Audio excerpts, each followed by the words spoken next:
में Napoleon Bonaparte का योगदान।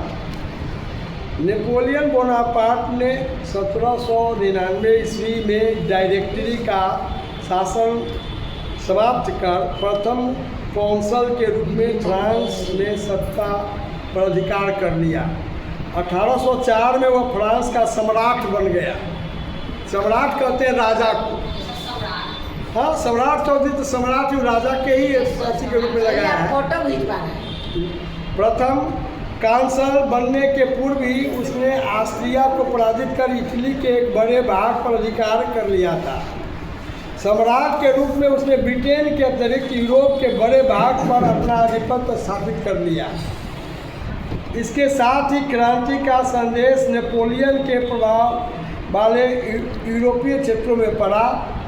फ्रांसीसी आधिपत्य वाले राज्यों में भी वैसे ही संस्थाएं स्थापित हो गई जो फ्रांस में प्रचलित थी। फ्रांस पर आश्रित राज्यों में भी नेपोलियन संहिता फ्रांसीसी शासन व्यवस्था लागू की गई। 1804 में नेपोलियन संहिता द्वारा जन्मजात विशेषाधिकार समाप्त कर दिया गया। कानून के समक्ष समानता का सिद्धांत अपनाया गया। नागरिकों को संपत्ति संबंधी अधिकारों की सुरक्षा की गई। सामंती व्यवस्था समाप्त कर दी गई। इससे किसानों को भूत दासत्व से मुक्ति मिल गया। वे सामंती कर चुकाने से भी बच गए। इस प्रकार कारीगरों का श्रेणी संघों का निर्माण नियंत्रण समाप्त कर दिया गया। प्रशासनिक नियुक्तियों में योग्यता के आधार पर मेरिट जो है की प्रधानता हो गई। यातायात और संचार व्यवस्था में सुधार लाने का प्रयास किया गया। समान शुल्क, सम्मान माप तौल की प्रणाली और एक मुद्रा, एक ही तरह का सिक्का के प्रचलन में व्यापार वाणिज्य, कॉमर्स और उद्योग धंधों का विकास हुआ, जिससे फ्रांस अधिकृत राज्यों की एक नई आशा जगी। वहाँ की तानाशाही के विरुद्ध आवाज़ें उठने लगी तथा राष्ट्रवाद का विकास हुआ। अन्य प्रकार से भी नेपोलियन ने राष्ट्रवाद की भावना को बढ़ावा दिया। आरंभ में विजित राष्ट्रों एवं नगरों जैसे हॉलैंड, स्विट्जरलैंड, मिलान, वारसा इत्यादि में फ्रांसीसी सेना का उत्साहपूर्वक स्वागत किया गया, परंतु धीरे धीरे फ्रांसीसी प्रभुता और आधिपत्य के विरुद्ध देशभक्ति की भावना, पैट्रियोटिज्म की भावना बलवती होने लगी।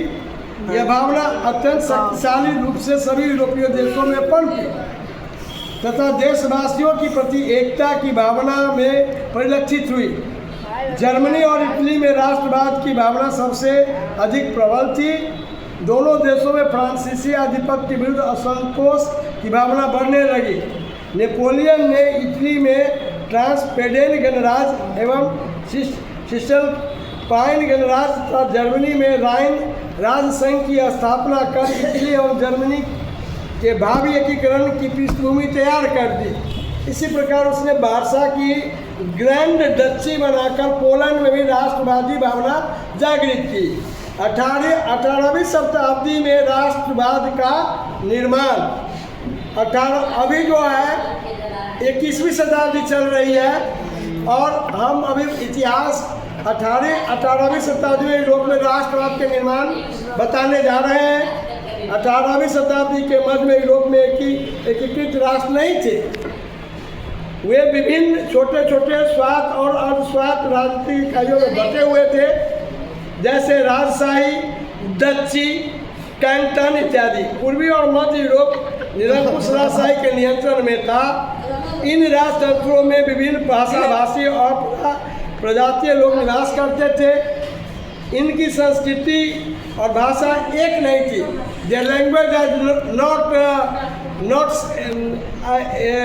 identical, इसलिए इनकी सामुदायिक पहचान नहीं थी।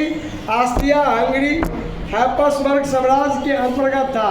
साम्राज्य में अलग अलग क्षेत्रों प्रजाति के लोग निवास करते थे और इस साम्राज्य में टिरोल, ऑस्ट्रिया, सुडेटनलैंड, बोहेमिया सम्मिलित थे। यहाँ के कुलीन वर्ग के लोग जर्मन भाषी थे। कुलीन वर्ग माने होता है जो धनी मनी संपन्न वर्ग होता है। लोमबार्डी और वेनेशिया भी इसी साम्राज्य में थे, परंतु यहाँ इतावली भाषा बोली जाती थी। हंगरी की आधी आबादी मैंग्यार भाषा बोलती थी, शेष अन्य प्रकार की बोलियां बोलते थे। गैलिसिया का कुलीन वर्ग पालिश भाषा बोलता था। इसके अतिरिक्त हब्सबर्ग साम्राज्य की सीमा में अधीनस्थ के रूप में बहुत बड़ा कृषक समुदाय भी रहता था। कृषक समुदाय कहते हैं वैसे लोगों को जिनका जीवन जो है कृषि पर आधारित होता है, खेती बाड़ी पर आधारित जीवन होता है। इसमें प्रमुख थे उत्तर में बेरिमियाई, स्लोवाका, कार्नियोवा में स्लोवेन्स, दक्षिण में क्रोएट, पूर्व में ट्रांसबेल्निया में रहने वाले राउमन। इन विभिन्न वर्गों को सिर्फ सम्राट के प्रति निष्ठा ही एक सूत्र में बांधे हुई थी, अन्यथा भाषा और जाति के लिहाज से ये सभी एक दूसरे से अलग थे। अब मैं आप लोगों को राष्ट्रवाद के विकास में सहायक तत्व 18वीं शताब्दी में ध्यान दो। यहाँ 18वीं शताब्दी में यूरोप में राष्ट्रवाद के विकास में अनेक तत्वों ने योगदान दिया। इस समय कुलीन वर्ग सामाजिक और राजनीतिक रूप में अत्यंत प्रभावशाली था। प्रभावशाली का अर्थ होता है इफेक्टिव है। प्रभावशाली मीन्स होता है इफेक्टिव पर्सन्स, जिसका इम्प्रेशन समाज पर हो। जमीन का अधिकांश भाग इनके नियंत्रण में था। इस पर कुलीन छोटे किसान काश्तकारों भूदासों से खेती करवाते थे। इनके पास बड़ी बड़ी जागीरें भी थी। कुलीन स्वयं शहरों में बड़ी बड़ी हवेलियां में रहते थे। आज भी देखोगे कुलीन जो है बड़ी बड़ी क्या रहते हैं, हवेलियों में रहते हैं। माताओं से ग्रामीण क्षेत्रों में कृषि करवाते थे। जनसंख्या के दृष्टिकोण से यह छोटा वर्ग था। आर्थिक संख्या किसानों की थी, परंतु कुलीन वर्ग का प्रभाव बहुत अधिक था। जो धनी मनी वर्ग है कुलीन वर्ग, उनका बहुत आधिपत्य था, प्रभाव था। इनकी विशिष्ट जीवन शैली थी जो क्षेत्रातीत थी। वे फ्रेंच भाषा बोलते थे। आज भी अंग्रेजी बोलने वाले लोग कुलीन माने जाते हैं। हिंदी बोलने वाले, शुद्ध हिंदी बोलने वाले भी अब कुलीन हो गए हैं, लेकिन जिनकी भाषा अच्छी नहीं है उन्हें कुलीन नहीं माना जाता। वैवाहिक संबंधों द्वारा कुलीन परिवार एक दूसरे से जुड़े हुए थे। कुलीन वर्ग के अतिरिक्त मध्यम वर्ग भी समय प्रभावशाली था। 18वीं 19वीं शताब्दियों में औद्योगिकरण का प्रभाव व्यापार, वाणिज्य और विकास पर पड़ा। औद्योगिक उत्पादन, नगरों के विकास, बाजारों के विस्तार से व्यापार वर्ग का प्रभाव बढ़ा। बस अब 2 मिनट में और समाप्त करते हैं। नई आर्थिक व्यवस्था में नई सामाजिक वर्गों का उदय हुआ। ऐसे वर्गों में प्रमुख थे श्रमिक वर्ग और मध्यम वर्ग। मध्यम वर्ग का दायरा बड़ा था और इसके अंतर्गत उद्योगपति, पूंजीपति, व्यापारी, नौकरी पेशा लोग और अन्य व्यवसायी आते थे। कुलीन वर्ग के विशेषाधिकार की समाप्ति के बाद सबसे प्रभावशाली सामाजिक समूह मध्यम वर्ग ही बना। शिक्षित होने के कारण इस वर्ग में राष्ट्रवाद की भावना का विकास अधिक हुआ और फ्रांस की क्रांति के आगे की क्रांतियों में भी मध्यम वर्ग, बुर्जुआ वर्ग की महत्वपूर्ण भूमिका थी।